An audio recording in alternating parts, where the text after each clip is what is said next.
दोस्तों, तो पहला प्रोफाइल पे आते हैं जहां पे रेडियो एक्टिव न्यूक्लियस को मैं कोई एक्सटर्नल सोर्स के सहारे पैदा कर रहा हूं। ठीक है, सो कंसिडर अ सैंपल। ठीक है, ये हमारा t इक्वल्स टू 0 है और t इक्वल्स टू 0 पर जो हमारा नंबर ऑफ एक्टिव न्यूक्लियस है, that number of active nucleus is equals to n0। ठीक है, अच्छा, ये जो हमारा रेडियो एक्टिव न्यूक्लियस है ये डिके करता है और इसका जो डिके कांस्टेंट है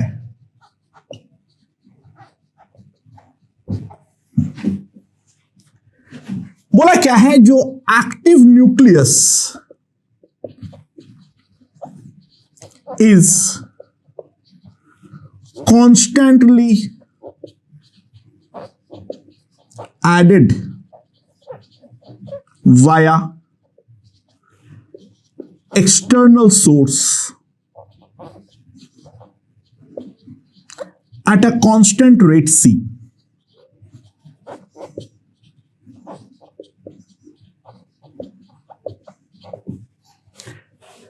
Active nucleus is constantly added via external source at a constant rate of c। तो calculate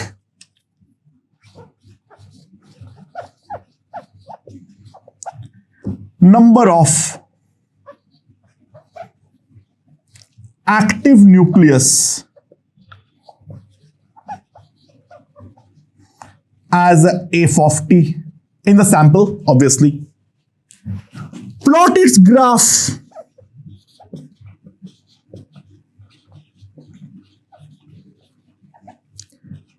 saturation number of nucleus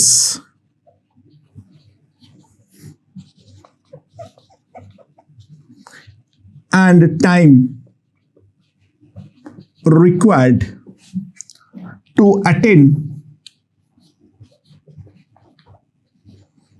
50% of the saturation value. ये है हमारे क्वेश्चंस। इस क्वेश्चन को हम लोग सॉल्व करते हैं। इसको एज अ क्वेश्चन ही देखो, ठीक है, उसके थ्रू अंडरस्टैंडिंग लो। अच्छा, what can we say about dn by dt? अच्छा, बाय द वे ध्यान दो, बाहर से पैदा हो रहा है उस बात से रेडियो एक्टिव लॉ को डेफिनेटली कोई फर्क नहीं पड़ता है। What I mean to say is at time t, let the number of active nucleus is equals to n। अच्छा, dn by dt में क्या लिख सकता हूं?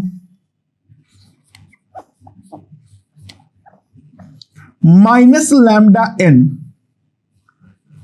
ड्यू टू रेडियो एक्टिविटी, यानी जो डिके हो रहा है उस कारण पे dn by dt तो लैम्डा माइनस लैम्डा n ही होगा। और दूसरा dn by dt is equals to c, that is due to external source.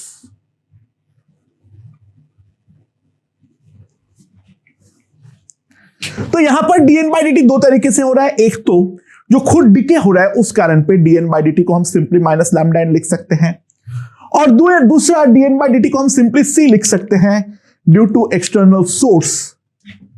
तो ओवरऑल अगर हम ध्यान दें, dn by dt will be equals to c minus lambda n। अगर हम ध्यान दें यहां पर dn by dt जो आएगा that will be equals to c minus lambda n। ठीक है, so dn by c minus lambda n, that will be equals to dt, and now we have to integrate At t equals to 0, n was n naught, and at t it is n. इसका integration क्या होगा? Pretty simple. That will be simply -1 by lambda ln c minus lambda n.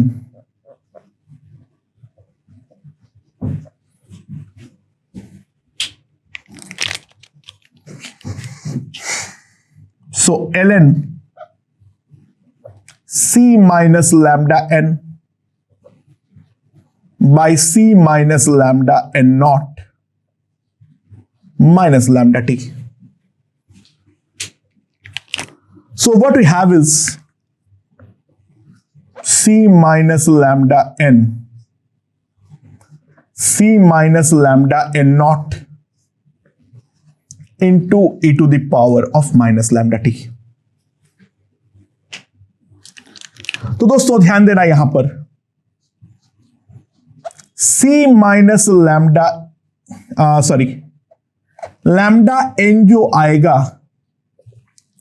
इसको इधर ले जाओ, इसको यहां पर लेकर आओ, तो c कॉमन लेते हुए 1 minus e to the power minus lambda t plus n nought into e to the power minus lambda t.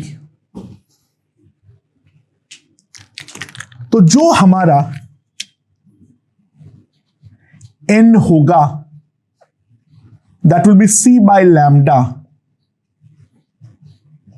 Plus n not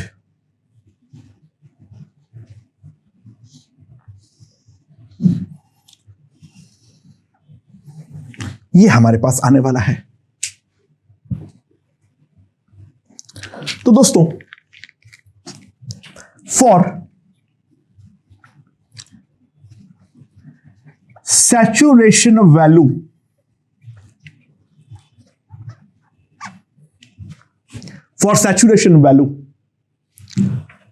as a t tending to infinity, e to the power minus lambda t will tend to 0. So this will tend to 0, this will tend to 0. So n saturation will be simply c by lambda.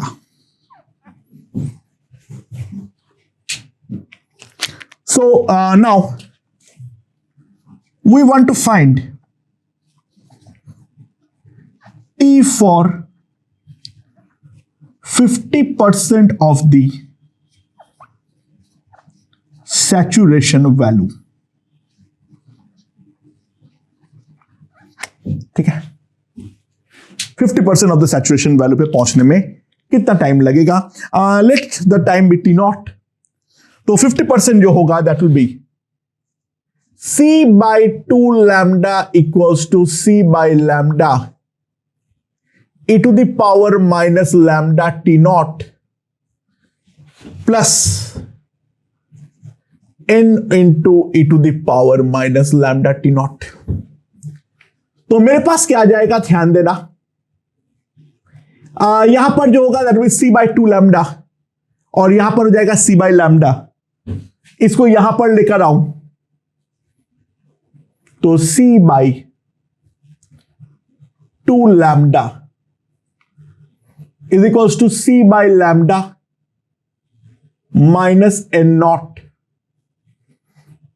Into e to the power of minus lambda T nought. ये हमारे पास आ जाएगा. ठीक है, ये हमारा 50% of the saturation value है. So what we can see is e to the power minus lambda t naught is equals to उल्टा कर लो, e to the power lambda t naught c by lambda minus n naught divided by c by 2 lambda.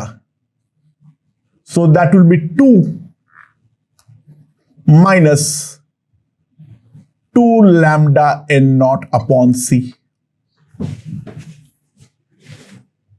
So what we have give is t naught equals to 1 by lambda ln 2 minus lambda n naught upon c.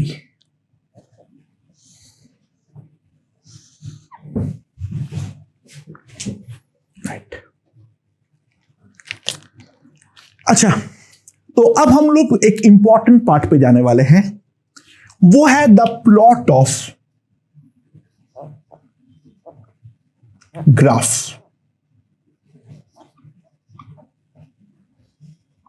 हम अब graph को plot करने वाले हैं। Graph को plot करने के दौरान ध्यान देना है, जो हमारा नंबर ऑफ एक्टिव न्यूक्लियस है n plus n0 minus c by lambda e to the power of minus lambda t। And ये वाले को देखते ही मुझे एक बहुत बड़ी प्रॉब्लम का सामना करना पड़ेगा। ये वाला क्वांटिटी क्या है, पॉजिटिव है या नेगेटिव है। सबसे पहले एकदम basic case 1, n0 equals to c by lambda. तो ये वाला टर्म हमारा 0 हो जाएगा। तो सिंपली n जो होगा that will be c by lambda, that is equals to n0 रहेगा। And why it's happening, try to understand. t equals to 0 पे लैम्डा n0 के रेट से डिके होगा और c के रेट से पैदा होगा। तो लैम्डा n0 और c अगर इक्वल है तो उस इंस्टेंट पे जितना डिके होगा उतना ही बाहर से मिल जाएगा। तो जो चेंज है वो हमारा प्रैक्टिकली 0 होने वाला है। जो चेंज है वो हमारा प्रैक्टिकली 0 होने वाला है। तो वो बात तो पहले समझ में आ जाना चाहिए। अब पहला इंस्टेंट पे नहीं बदला तो अगला इंस्टेंट पे भी n0 है और c है, तो अगले इंस्टेंट पे भी नहीं बदलेगा। ट्राई टू अंडरस्टैंड, किसी भी इंस्टेंट पे नहीं बदलेगा। जो हमारा सैचुरेशन वैल्यू होगा वो तो हमारा n0 ही रहने वाला है, जो कि हमारा c बाई लैम्डा भी है। यहां पे तो हमारा एक कांस्टेंट ग्राफ आएगा। नाउ अगला जो है दैट इज केस 2।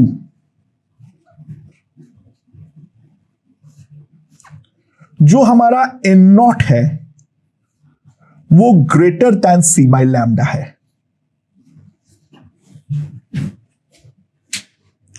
n0 जो है वो हमारा greater than c by lambda है।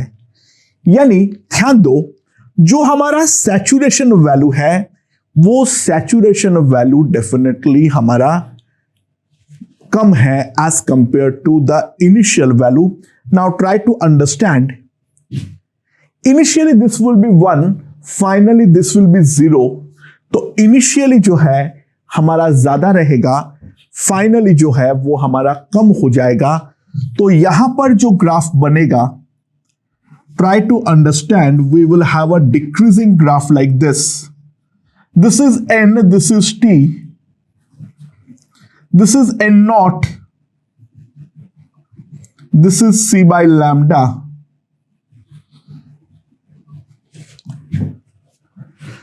ये ग्राफ हमारा इस तरीके से बनने वाला है। And for the last case, case 3,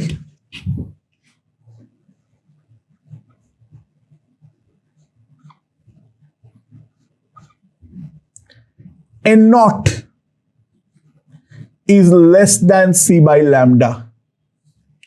तो दोस्तों ध्यान देना, now this quantity is going to be negative।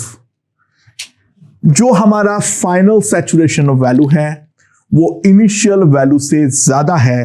तो यहां पर जो ग्राफ हमें मिलने वाली है, if we see this is n, this is t, जो फाइनल वैल्यू है वो c बाई लैम्डा ज्यादा है, जो इनिशियल वैल्यू है वो हमारा कम है। And now this graph slowly steadily increases like this.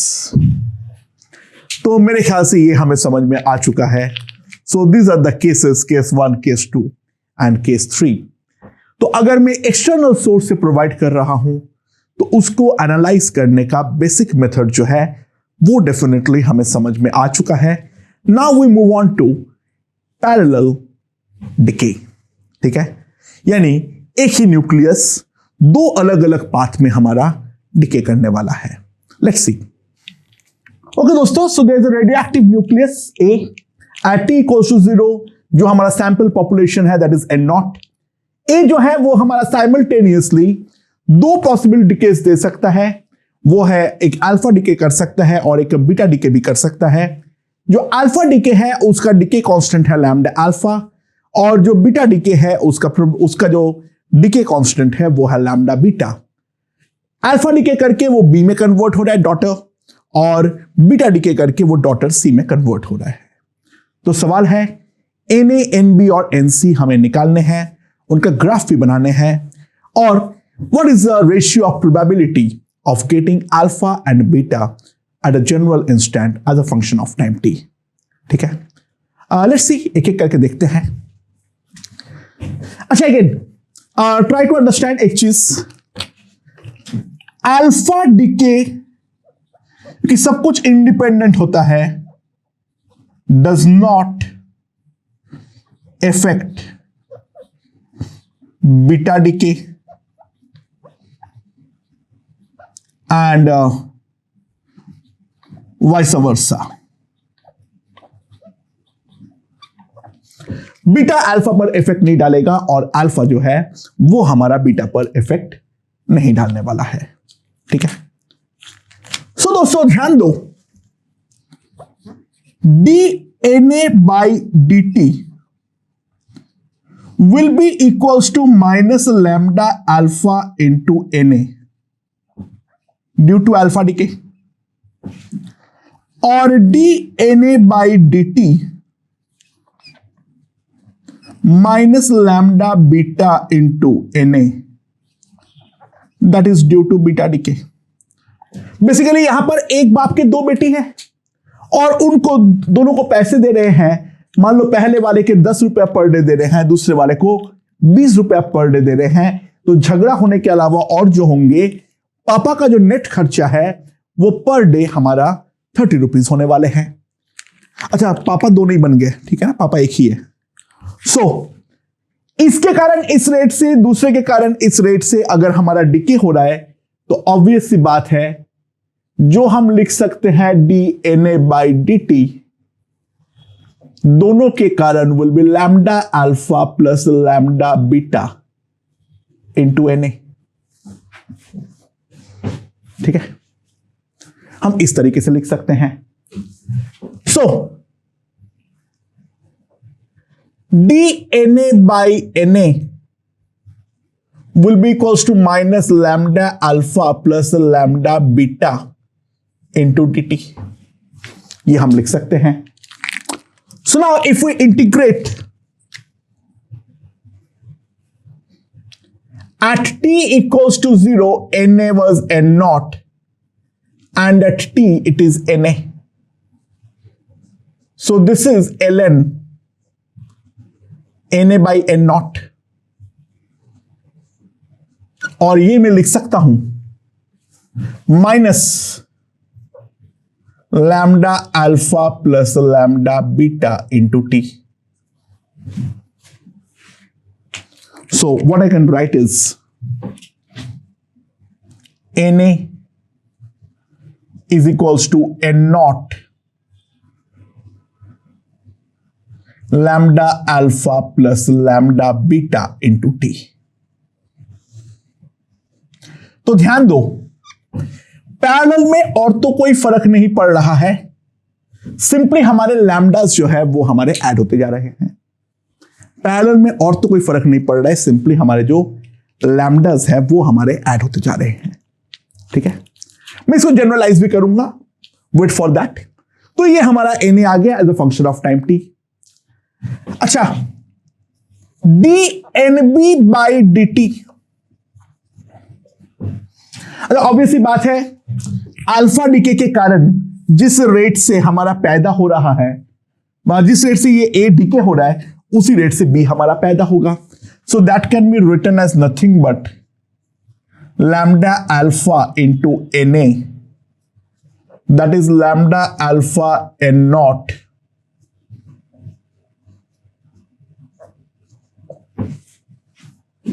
ये मैं लिख सकता हूं। इनिशियली बी तो था ही नहीं, तो एन बी जो आएगा lambda alpha N nought e to the power minus lambda alpha plus lambda beta into t dt from 0 to t. That implies nb equals to lambda alpha n naught, ये वाले पे आएगा minus, common ले लो बाहर, lambda alpha plus lambda beta, और इसका integration आएगा e to the power minus lambda alpha plus lambda beta into T, that is integrated from 0 to T. T 0 put करूंगा तो ये 1 आ जाएगा मेरे पास, माइनस को अंदर डाल दो तो मेरे पास NB जो आएगा that will be equals to lambda alpha n nought by lambda alpha plus lambda beta 1 minus e to the power, ठीक है.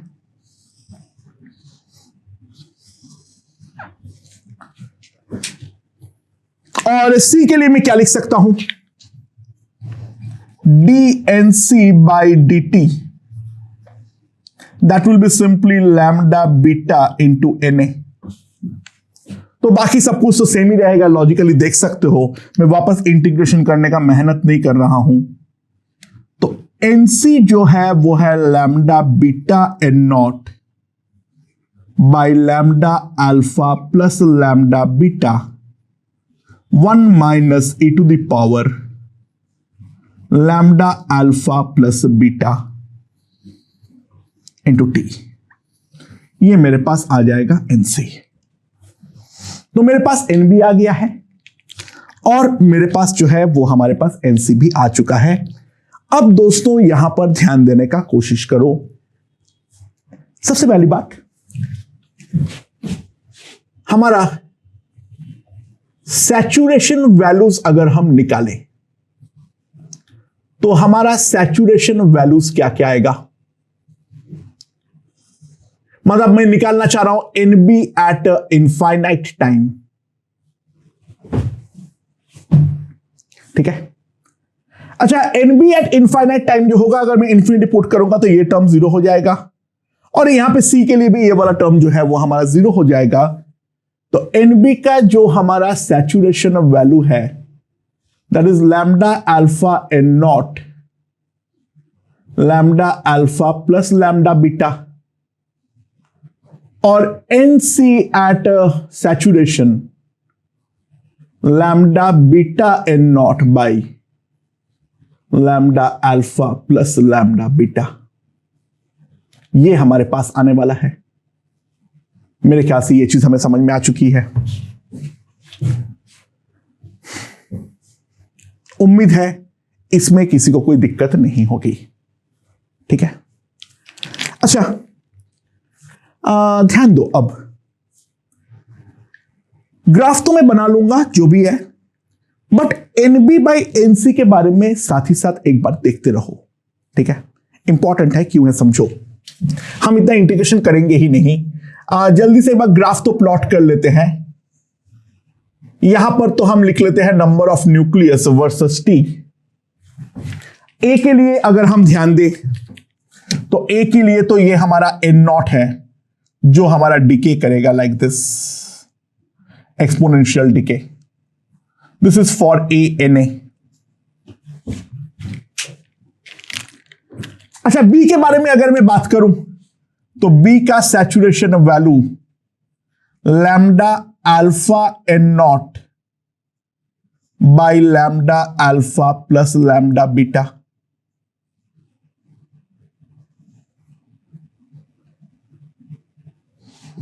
सो this will look like this. और जो C का सैचुरेशन वैल्यू है, मान लो लैम्डा बीटा कम है, so this will be lambda beta n naught by lambda alpha plus lambda beta. चलो, graph मैंने अभी प्लॉट कर लिया हूं. अब एक इंपॉर्टेंट नोट है, उसको समझो.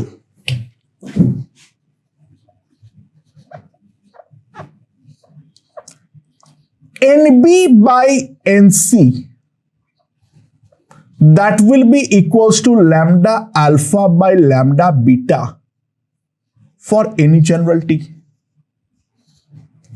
Try to understand, यहां पर बेटियां जो है वो उनका पैसा खर्चा नहीं कर रहा है, तो रेट ऑफ एक्यूमुलेशन ऑफ पैसा जो होगा वो तो जिस रेट से पापा पैसे दे रहे हैं वही रेशियो पे होगा। यानी मैं किसी भी दिन चेक करूं, जो बी के पास पैसा होगा वो सी के पास पैसे का एग्जैक्टली आधा ही होने वाला है, क्योंकि इसको तो हर दिन 10 रुपया मिला है, तो 50 दिन में 500 रुपया मिला होगा। इसको 20 रुपया पर डे मिला है, तो इसको 1000 रुपया मिला है।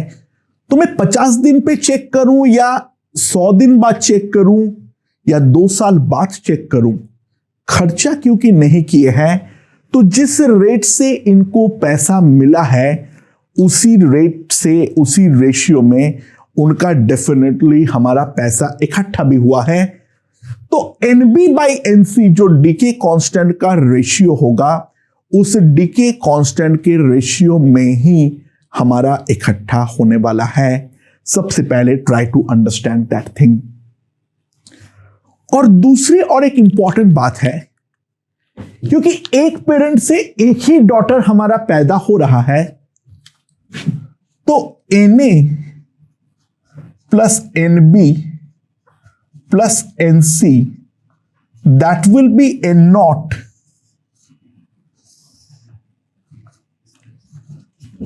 for any general T। भाई कुल मिला के नंबर ऑफ न्यूक्लियस नहीं बदल सकता है, क्योंकि एक पेरेंट से एक डॉटर पैदा हो रहा है, तो NA plus NB plus NC definitely N0 तो होगा ही होगा। मैं इसको देखकर नहीं बोल रहा हूं, एक्चुअली मैं ये बोलना चाह रहा हूं, यहां पर इंटीग्रेशन करने की जरूरत नहीं थी। ये वाला चीज हम लॉजिकली लिख सकते हैं, जी हां, ये वाला चीज हम लॉजिकली लिख सकते हैं, जी हां। अगर ये दोनों चीजों को लिख सकते हैं, NA तो हम जानते हैं N0 into e to the power something होता है, क्या होता है, lambda alpha plus lambda beta into T, ये तो हमारे पास आ चुका है। तो NB प्लस NC जो आएगा 1 minus e to the power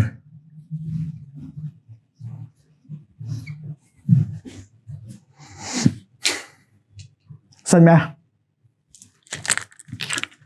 और जो हमारा ये रेशियो है ये तो हमें मालूम है, तो lambda alpha by lambda beta into NC plus NC equals to this. Find now NB and NC। ये बात हम सबसे पहले ढंग से समझ लेते हैं, ठीक है?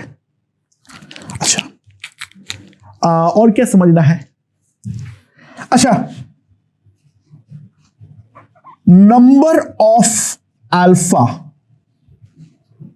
क्या होगा? नंबर बोलो, sorry, rate of alpha production कितना होगा? That will be simply lambda ANA, जिस रेट से वो डीके हो रहा है, और रेट ऑफ बीटा प्रोडक्शन जो है वो होगा लैम्डा BNA। तो हमें मान लो एक पार्टिकल मिला, तो total number of particles per unit time हमें इतना मिल रहा है। सो प्रोबेबिलिटी ऑफ अल्फा वो जो होगा that will be lambda alpha NA by lambda alpha plus lambda beta into NA। So probability of alpha आ जाएगा lambda alpha by lambda alpha plus lambda beta, और प्रोबेबिलिटी ऑफ बीटा जो होगा that will be lambda beta by, और ये भी हम देख सकते हैं जो अल्फा और बीटा पाने का प्रोबेबिलिटी है वो भी हमारा constant with respect to time होने वाला है। रेशियो कोई पूछेगा that will be lambda alpha by lambda beta. तो उम्मीद है मुझे ये चीज जो है वो ढंग से समझ में आ गया है। हां, एक स्पेशल केस के बारे में देखते हैं। स्पेशल केस क्या है? जो मान लो दोनों में से कोई एक लैम्डा बहुत बड़ा है, सेक ऑफ सिंप्लिसिटी मान लो मैं मान ले रहा हूं lambda alpha is much much greater than lambda beta. So try to understand.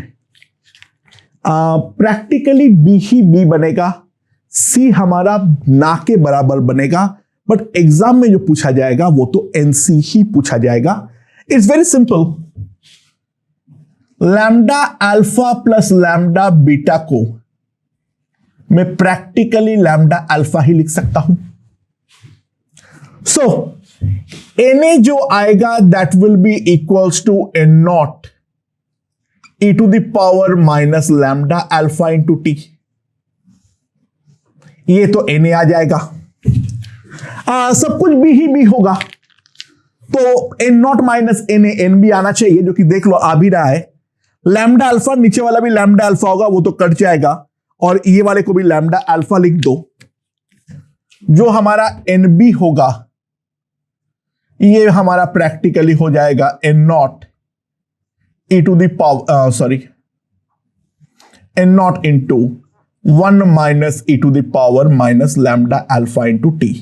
ये दोनों तो ऑब्वियस है, यानी हम इस तरीके से सोचेंगे, जो कि सी तो हमारा है ही नहीं, ना के बराबर सी जो है वो हमारा बनने वाला है. Now try to understand. वो सी का वैल्यू निकालने के लिए नीचे वाले को लैम्डा अल्फा लिखूंगा, ये वाले को भी लैम्डा अल्फा लिखूंगा. एनसी जो आएगा that will be lambda beta by lambda alpha N nought E to the power minus lambda alpha into T.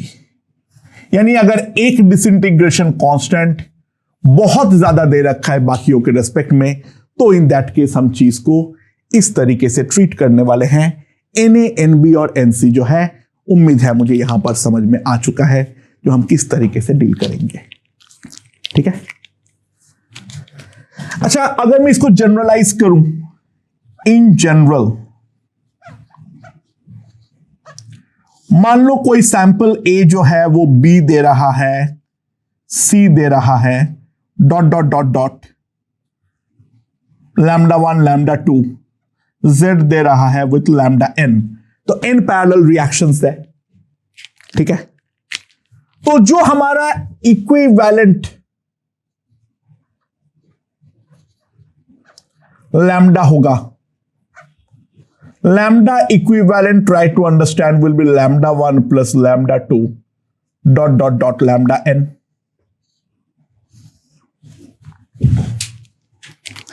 दूसरा, क्योंकि एक से एक ही पैदा हो रहा है हर जगह पे, तो N B is to N C is to dot dot dot N Z जो होगा that will be again lambda 1 is to lambda 2 is to lambda N होगा. उसी रेशियो पे हमें मिलने वाला है. और इसके अलावा एक चीज और लिख सकता हूं, N A plus N B dot dot dot up to N Z that will be equals to N nought. N A का वैल्यू क्या आएगा?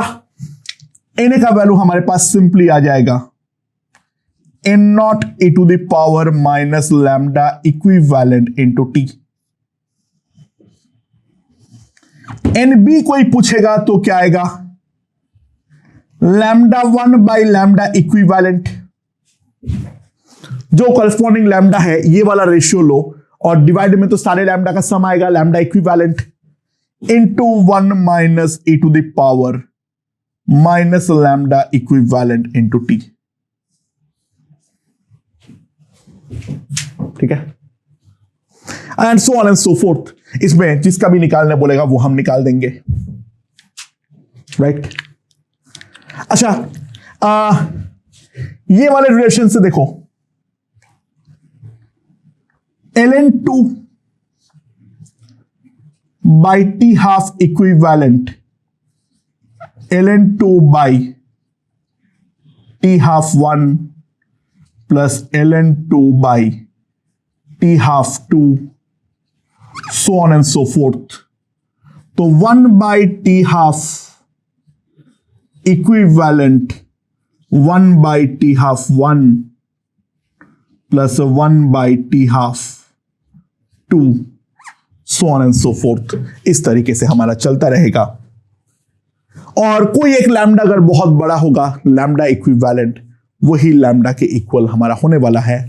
तो अगर लैम्डा 1 मच ग्रेटर देन बाकी सारे है तो सिंपल सी बात है, लैम्डा इक्विवेलेंट भी लैम्डा 1 ही होने वाला है। That is the concept regarding the parallel decay, right?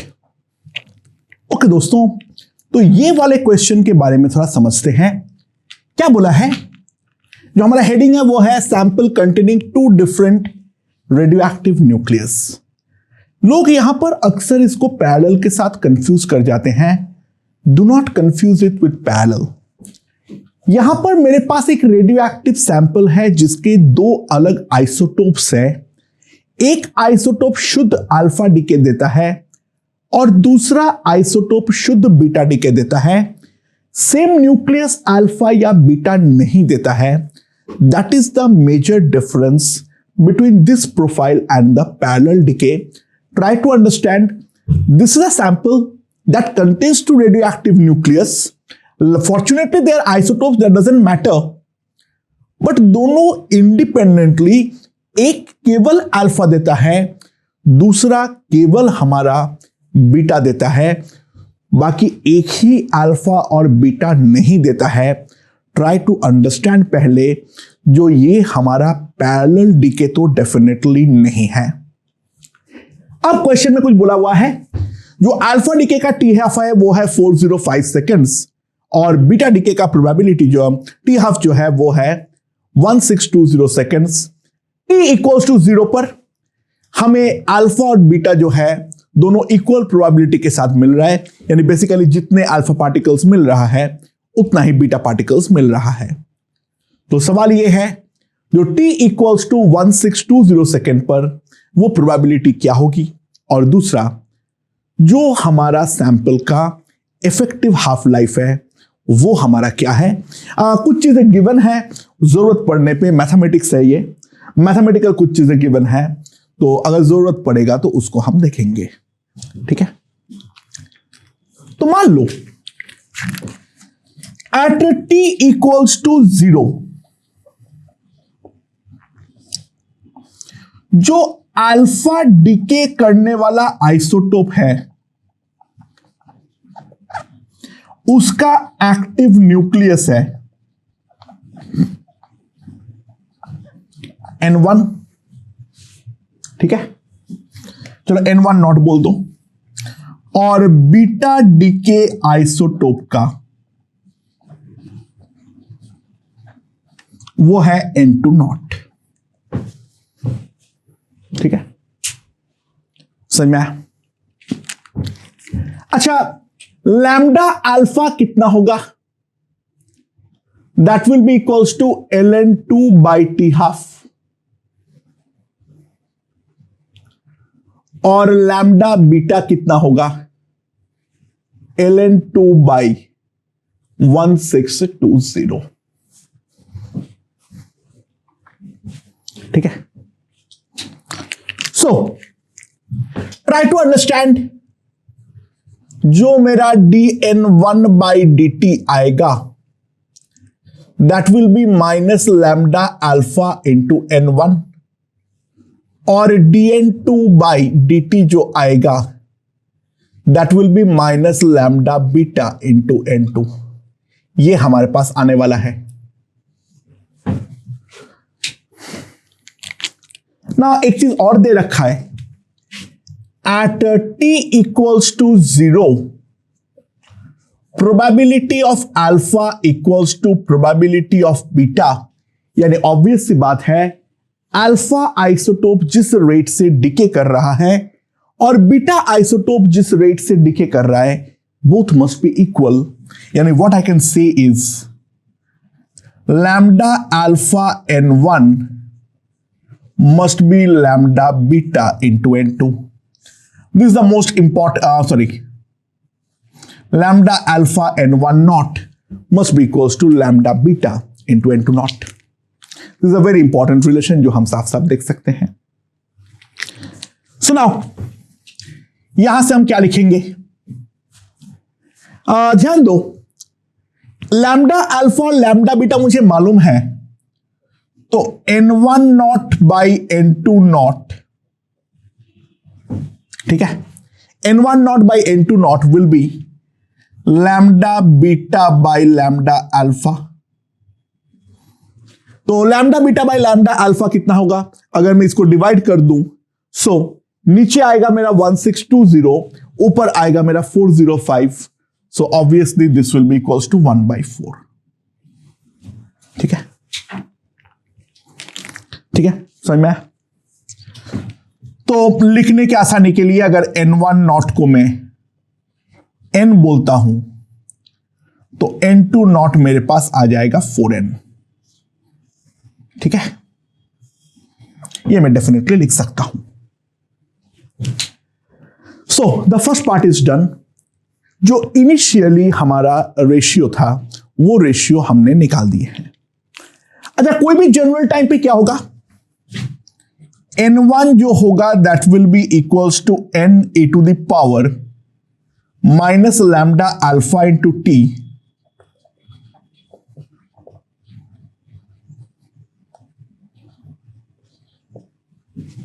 Sorry,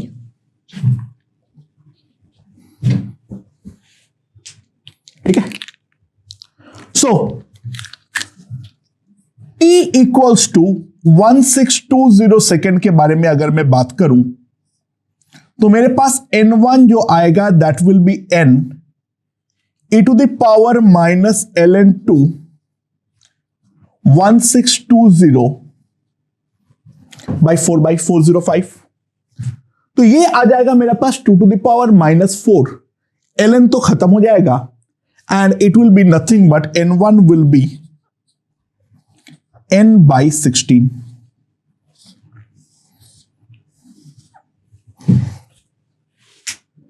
ठीक है, और n2 के बारे में अगर मैं ध्यान दूं that will be 4n e to the power minus lambda 2 by 1620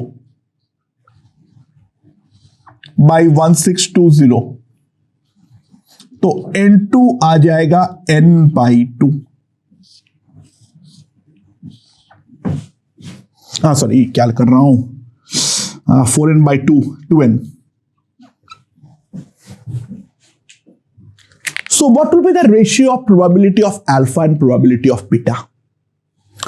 ध्यान दो, जो हमारा probability of alpha by probability of beta होगी, probability of alpha by probability of beta होगी, तो ध्यान देना यहां पर जिस रेट से हमारा यहां पर डिके हो रहा है ड्यू टू अल्फा, वो क्या होगा, लैम्डा अल्फा इंटू n1, और इसका किस रेट से होगा, लैम्डा बीटा इंटू n2, तो lambda alpha n1 by lambda beta into n2। Now lambda alpha by lambda beta is nothing but 4 and this is n/16 by 2n, so that will be equals to 1/8। जो probabilities का ratio आएगा that will be simply 1/8। So दोस्तों ध्यान देना, probability of alpha plus probability of beta equals to 1, तो probability of alpha मेरे पास आ जाएगा 1/9 और प्रोबेबिलिटी ऑफ बीटा आ जाएगा 8/9। तो पहला पार्ट जो है वो तो हमारा हो चुका है।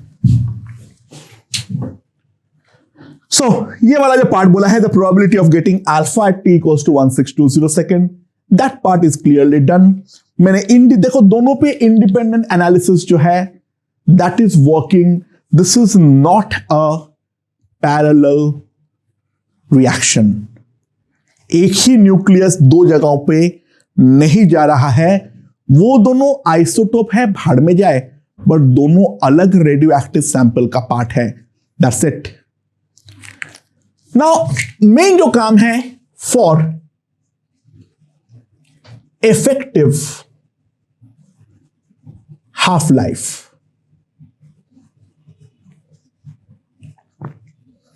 Now, what to do for the effective half-life? देखो, half-life का एक ही फंडा है, नंबर ऑफ एक्टिव न्यूक्लियस हमारा आधा हो जाना चाहिए। तो T इक्वल्स टू 0 पर जो हमारा टोटल एक्टिव न्यूक्लियस है, try to understand that will be equals to 5n0। ठीक है, sorry 5n।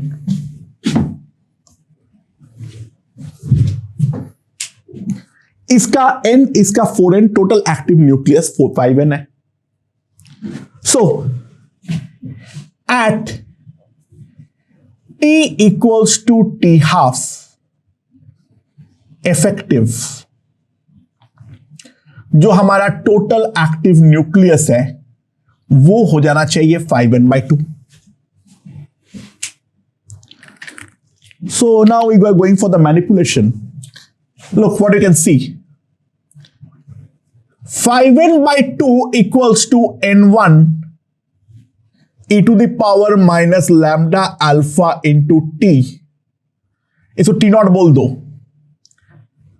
Plus 4n into e to the power lambda beta into t not.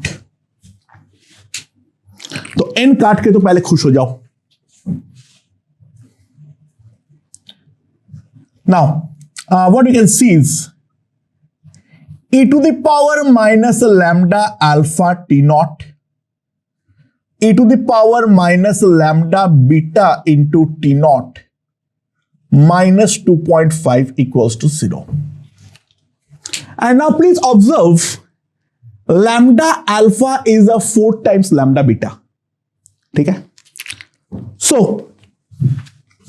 इसको मैं लिख सकता हूं e to the power minus 4 lambda beta t naught e to the power minus lambda beta t naught minus 2.5, that is equals to 0. So ये वाला चीज को अगर मैं x बोलता हूं, try to realise this thing is x to the power 4. So what we have is x to the power 4 plus 4x minus 2.5, that will be equals to 0. Obviously इसका solution निकालने की औकात हम नहीं रखते हैं। ठीक है, it's a very tough way to solve it. खैर, उन्होंने दे रखा है हमें solution, so this will come out to be 0.59। यानी मेरे पास क्या आ गया है, ध्यान दो, e to the power minus lambda beta into t naught 0.59, तो lambda beta t naught equals to minus ln 0.59। अच्छा, हमें ln 0.59 के वैल्यू पर कोई आइडिया नहीं है, ठीक है ना। अच्छा, lambda beta को मैं क्या लिख सकता हूं, ln 2/1620 into t naught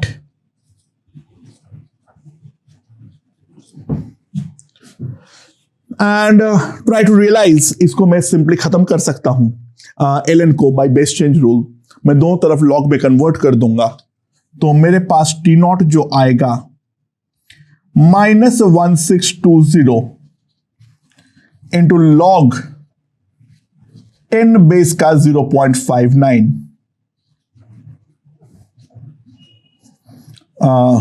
log 2। अच्छा, log 5.9 दे रखा है हमें 0.774, तो ऑब्वियस सी बात है log 0.59 जो होगा उसमें -1 आएगा, तो 0.774 -1 मेरे पास कितना आ जाएगा, माइनस को तो खत्म कर देता हूं, तो t naught will be 1620, 1 minus this 0.226 by 0.3। ये हमारे पास आने वाला है। And now simply calculate, it will B 162 into take it as 7.5, ठीक है, take it as 7.5। अब जो भी वैल्यू आएगा उसको सिंपली कैलकुलेट कर लूंगा, तो मेरे पास कितना आ जाएगा, 4, ठीक है, plus 81, that will be equals to 1215 second. So that will be the approximate result. सो हमारा जो सैंपल का इफेक्टिव हाफ लाइफ होगा that will be 1.25 second.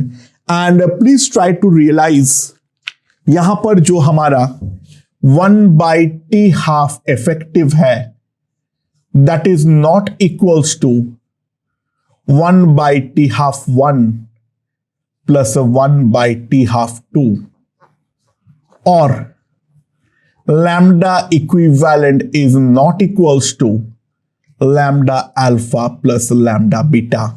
It is not a parallel decay. यहां पर बस एक ही सैंपल के अंदर जो है हमारा दो अलग अलग रेडियो एक्टिव चीजें हैं, बट इसके साथ दूर दूर तक कहीं पर भी पैरेलल का कोई संबंध नहीं है। Try to realise that thing. Okay.